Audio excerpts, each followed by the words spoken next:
that remarkable comment that the genius of the university is slowly, I Right. think that's profoundly right.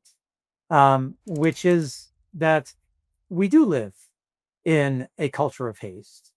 That culture of haste drives us to be reactive, to be constantly in a sort of responding mode.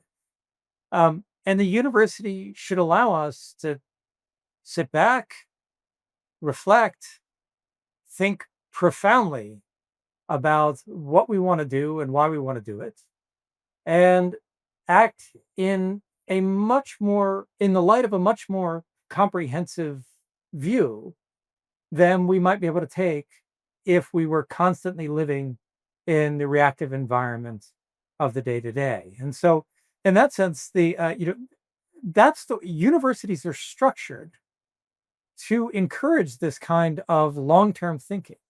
They're institutions that count their lifetimes and centuries, and I think that's a real treasure that they have to offer us. That's one part of what's going on campus that we need to help build up. I want to pick up on please, Jenna, please. Sorry, I know it's hard to interview two That's people. fine. That's fine. But you have touched on a subject of great importance to us, which is the virtues of thinking and talking slowly and the virtues of thinking and talking more quickly to the point. As you say, indicative of the two different kinds of institutions. The book that we're writing about liberal education, I might say, is meant to explain how liberal education helps you, we say, not just be a critical thinker, but someone who can be practically wise. And so it's about liberal education orienting you toward action in the world, primarily. I think the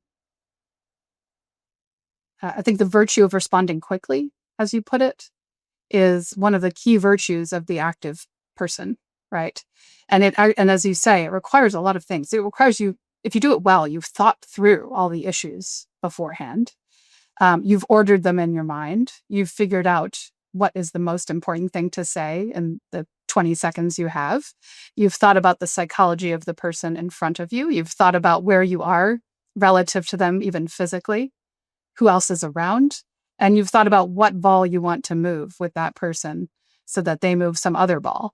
And it's really a fascinating topic to me. I think you're right to say in the nonprofit world, it has to be exercised in a way it doesn't really get to be exercised usually in the university world. And in part, it's our fascination with that. It's in part our sense that universities, while they certainly shouldn't operate according to that all the time, having more respect for the active life, as it were, would actually do universities quite a lot of good.